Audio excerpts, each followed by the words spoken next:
Hey, what is going on, guys? This is Jake at That Fit Friend, and today I'm going to be doing a first workout and first impressions of the Under Armour Project Rock BSR 3. So the BSR 3 is the third model in the popular Project Rock BSR line. The BSR training shoe line is essentially like the more budget-friendly cousin of the Project Rock, which usually comes in at a retail price of $150. These come in at a price of $100, so they are way more inclusive when it comes to their price. And so with the BSR 1 and the BSR 2, they're pretty good general training shoes for a little bit of everything. And so I'm curious how the 3 is going to fare in that context, because it has received a couple of notable upper updates. And with the Under Armour Tri-Base Rain Vital, I'm curious how this model is going to differentiate from that shoe. Especially with similar price points, I think it's going to be a little bit tougher for folks to really navigate, like, should I get the BSR 3 or the Vital, if you're only trying to spend $100 USD on your training shoes from Under Armour. So looking at the BSR 3, a couple of things that pop out right away is, number one, this top eyelet. So it looks like we have a reworked eyelet up here, or at least a lacing system with the BSR 3. We now have this external tab here on both sides of the shoe serving as the top eyelet. I'm curious how this is going to fare regarding security and durability, and if it's going to impact the fit of this shoe. So something that's interesting with this model and the Rain 5 and the Rain Vital is that it looks like Under Armour with their training shoes are all kind of taking this approach to bringing that top eyelet up a little bit from the bottom eyelets. So similarly in the BSR 3, it looks like these eyelets are designed to, I think, wrap around the top of the foot a little bit more, especially when lacing, because you will have them lay flat, but we'll see how that actually fits. We also now have this strap back here in the back, I'm guessing for additional boot security. This strap doesn't move, but it seems like we have like these little TPU or rubbery layers here anchoring this strap down.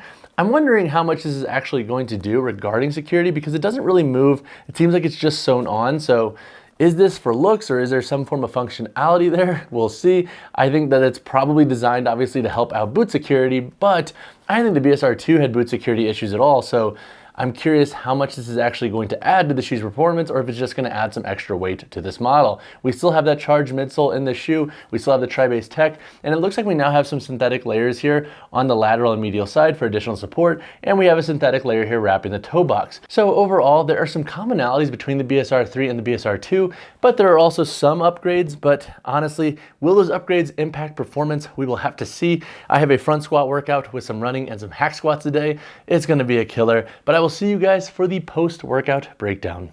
So we started out today's workout with front squats, and something I've been going back and forth with my coach on with front squats specifically, because I'm back squatting and front squatting in my current training block on different days, is that with front squats, outside of being an awesome leg stimulus, I'm also having a really great upper back stimulus regarding strength and size, and I'm starting to see a little bit of carryover to my deadlift. So just food for thought there is that if your deadlift is maybe lagging, especially when it comes to your upper back strength in the context of that lift, front squats might actually be a good play to just play with in a future training block. After my front squats, I did do a couple of front squats. Those were not on program. I do apologize there, coach, but I wanted to push the BSR 3 stability a little bit with slightly heavier loads. And then we hit some running. I started out with a nice 800-meter warm-up, and then I did 4 quarter miles at a 5:30 pace. Overall, the BSR 3 performed pretty well for those distances. I thought they were pretty comfortable and pretty responsive. And then we wrapped up today's workout with some leg presses. I know I said hack squats, but I actually swapped in leg press because I like the overall setup and positioning of leg press better regarding hypertrophy, because after that pre-exhaust work, these were absolutely brutal. Welcome to the post-workout breakdown. So I actually had to push my training in these back a day. I actually filmed the first part of this video on Monday, had to train on Tuesday. That's why I'm in a different outfit. My Monday went to the tune of showing up to the gym and forgetting the shoes I went to train in. So I know we've all been there when we showed up to the gym and forgot some of the equipment we needed, and it was so bummed about that. But Project Rock BSR 3, across the board for my strength and running work today, I like the performance of this shoe. It feels very similar to the BSR 2 in that I think it's a really good general training shoe for somebody who likes to blend some strength work, maybe some short runs, and maybe some versatile workouts together on a weekly basis. I think what I've been trying to debate internally is, okay, now that we have the Under Armour Tri-Base Rain Vital out for $100 USD, and we have the BSR 3 for $100 USD, like, which model should you go with? And I think If you are somebody who's much more focused on cross training, lifting, and CrossFit,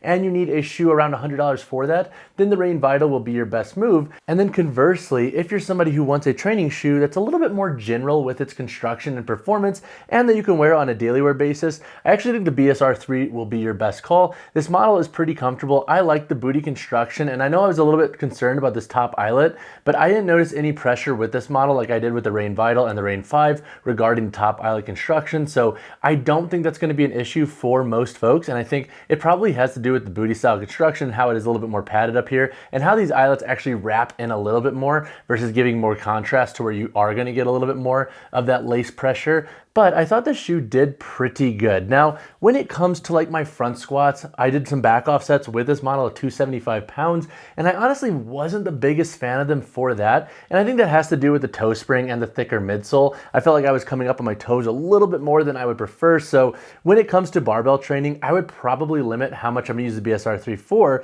But if I'm doing like trap bar deadlifts, or if I'm doing machine work, or if I'm just doing dumbbell and kettlebell accessories, I think this model will work really well. And so if you fall into that context, I could see you also enjoying the BSR 3's performance.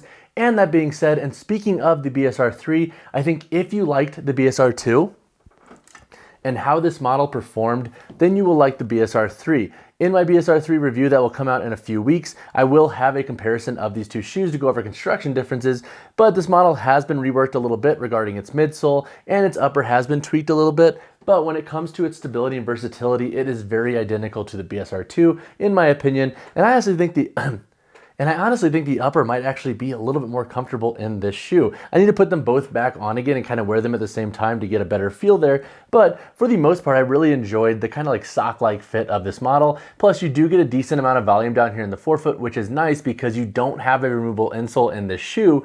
So if you are concerned with that, I think you'll have enough volume in this model, but you cannot take the insole out unless you want to peel it off of the glue. But I didn't want to do that with mine because I don't want the insoles to be sliding around.